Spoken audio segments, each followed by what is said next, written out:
अब हम आगे बढ़ते हैं। यदि गुरु अपने पुत्र के समान शिष्य को बिना कारण से मारता पीटता है तो वह अपनी स्वेच्छाचारिता के कारण अगला जन्म जो लेता है वो हिंसक पशु की योनि में लेता है।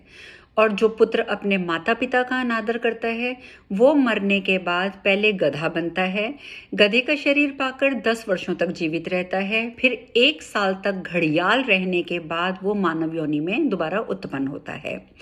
और जिस पुत्र के ऊपर माता पिता दोनों ही रुष्ट होते हैं और वह गुरुजनों के अनिष्ट चिंतन के कारण मृत्यु को प्राप्त होता है, तब वह गधा बनता है।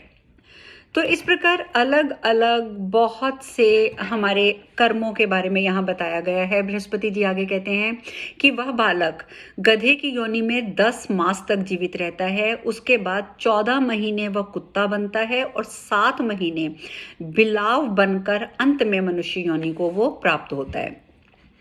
जो व्यक्ति माता पिता की निंदा करता है, माता पिता को गाली देता है, वो अगले जन्म में मैना बनता है।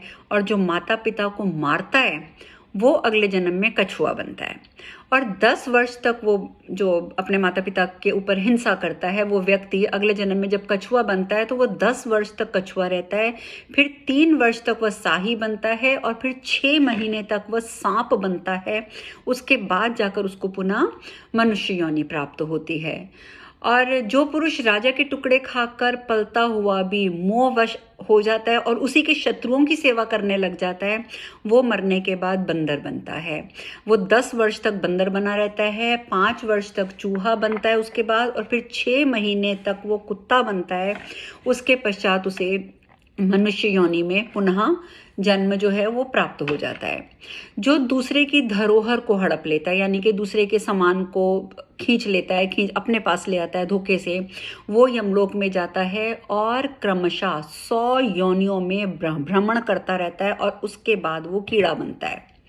और कीड़े की योनि में वो 15 वर्ष तक जीवित रहता है। फिर उसके जब पापों का क्षय हो जाता है तब वो जाकर अंत में पुनः अपना मनुष्य योनि में जन्म लेता है।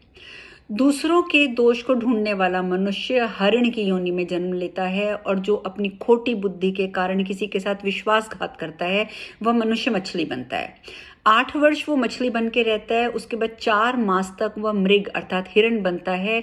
उसके बाद वो बकरे की योनि में जन्म लेता है और बकरा पूरे 1 वर्ष तक जीवित रहता है। उसके बाद वो मृत्यु को पश्चात होता है और पुनः कीड़ा बन जाता है, और उसके बाद जाकर कहीं उसे मनुष्य का जन्म प्राप्त होता है।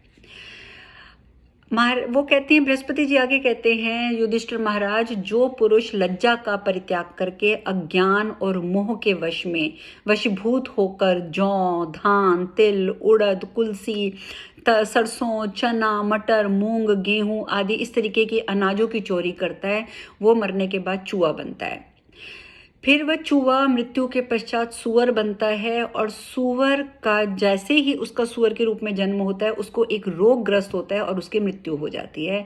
और फिर वह उसी कर्म से दोबारा कुत्ता बनता है, 5 वर्ष तक कुत्ता रहता है। उसके बाद जाकर उसे मनुष्य का जन्म जो है, मनुष्य की योनि जो है प्राप्त होती है। अब हम अगली वीडियो में बाकी कथा करेंगे।